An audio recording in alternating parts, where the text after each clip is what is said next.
اب آدم علیہ السلام کو جنت کا لباس پہنایا گیا اور جنت میں رہنے کو کہا گیا۔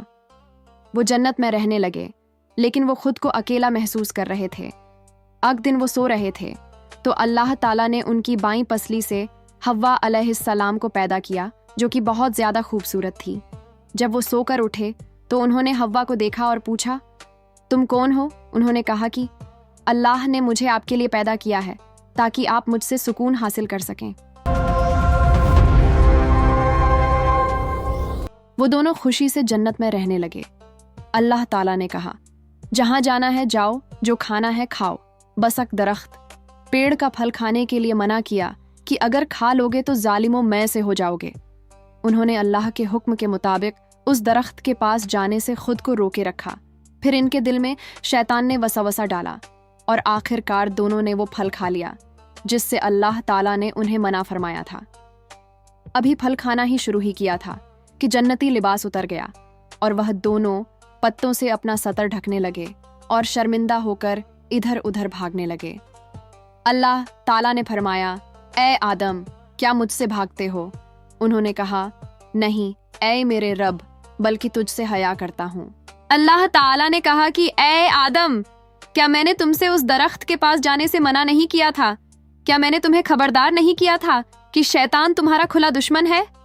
حضرت آدم علیہ السلام فوراً اپنی غلطی کا احساس کرتے ہوئے سجدے میں گر گئے اور ندامت سے عرض کرنے لگے، اے پروردگار، ہم نے اپنی جانوں پر ظلم کیا، اور اگر آپ نے اپنے افضل کرم سے ہمیں معاف نہ فرمایا اور ہم پر رحم نہ فرمایا تو ہم کہا سارا نقصان اٹھانے والے ہو جائیں گے۔ اللہ تعالیٰ جو سب کے دلوں کے حال جانتا ہے، وہ حضرت آدم علیہ السلام کے دل کی کیفیت کو اچھی طرح جانتا تھا، لیکن اللہ کو دنیا کو آباد کرنا تھا اور نسل انسانی کو بڑھانا تھا، اس لیے اللہ تعالیٰ نے حضرت آدم علیہ السلام اور حوا علیہ السلام کو حکم دیا کہ تم زمین پر اتر جاؤ اور وہیں پر رہو، اور یہ بات ہمیشہ یاد رکھو کہ شیطان تمہارا کھلا دشمن ہے۔ کہا جاتا ہے کہ آدم علیہ السلام کو ہند میں اور حوا علیہ السلام کو جدہ میں اتارا گیا۔ وہ اپنی غلطی پر بہت شرمندہ تھے۔ انہوں نے توبہ کی تو اللہ نے انہیں کچھ کلمات سکھائے، جس کو انہوں نے جب پڑھا تو اللہ نے انہیں معاف کیا، اور عرفات کے میدان میں وہ ملے۔ پھر دنیا شروع ہوئی۔ اب تک ہم نے جانا کہ پیغمبر آدم سے پہلے کیا تھا، ان کی پیدائش کیسے ہوئی، انہیں جنت میں بھیجا گیا اور ابلیس نے انہیں بہکایا، پھر انہیں زمین پر اتارا گیا۔ اب ہم جانیں گے حضرت آدم کو زمین پر اتارے جانے کے بعد کے واقعات۔ حضرت آدم علیہ السلام ہند میں ایک پہاڑ کی چوٹی کی طرف اتارے گئے۔ پھر وہ پہاڑ سے نیچے زمین پر آئے اور زمین کی طرف دیکھا تو دور تک پھیلی ہوئی زمین کے علاوہ کچھ نظر نہ آیا، تو وہ کہنے لگے، اے میرے رب، کیا میرے سوا آپ کی زمین کو آباد کرنے والا کوئی نہیں؟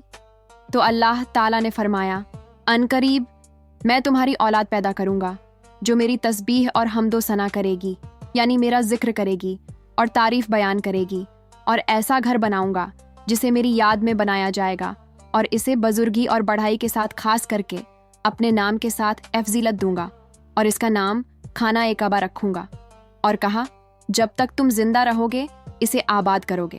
اس کے بعد تمہاری اولاد میں سے بہت سے نبی، امتیں اور قومیں ہوں گی جو ہر زمانے میں اسے آباد کریں گی۔ پھر آدم علیہ السلام کو حکم دیا کہ وہ خانہ کعبہ جائیں اور اس کا طواف کریں، جیسے کہ عرش پر فرشتوں کو کرتے دیکھا ہے۔ اس وقت کعبہ ایک یاقوت یا موتی کی شکل میں تھا۔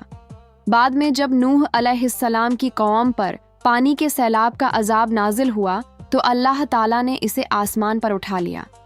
اس کے بعد اللہ تعالیٰ نے ابراہیم علیہ السلام کو خانہ کعبہ کو دوبارہ تعمیر کرنے کا حکم دیا۔ روایت ہے کہ آدم علیہ السلام خانہ کعبہ پہنچ کر اس کا طواف کیا اور حج کے سب ارکان ادا کیے۔ پھر عرفات کے میدان میں آدم علیہ السلام حوا علیہ السلام سے ملے، دونوں ایک دوسرے کو پہچان گئے اور مزدلفہ میں ایک دوسرے کے قریب ہوئے۔ پھر دونوں ہند کی طرف روانہ ہوئے۔ حوا علیہ السلام نے 20 ولادت میں 40 بچے کو پیدا کیا۔ اس میں سے کچھ کے نام یہ ہیں۔ بیٹوں کے نام قابیل، حابیل، شیش علیہ السلام، عباد، بالغ، اسانی، توبہ، بنان، شبوبہ، حیان، زرابیس، حزر، یہود،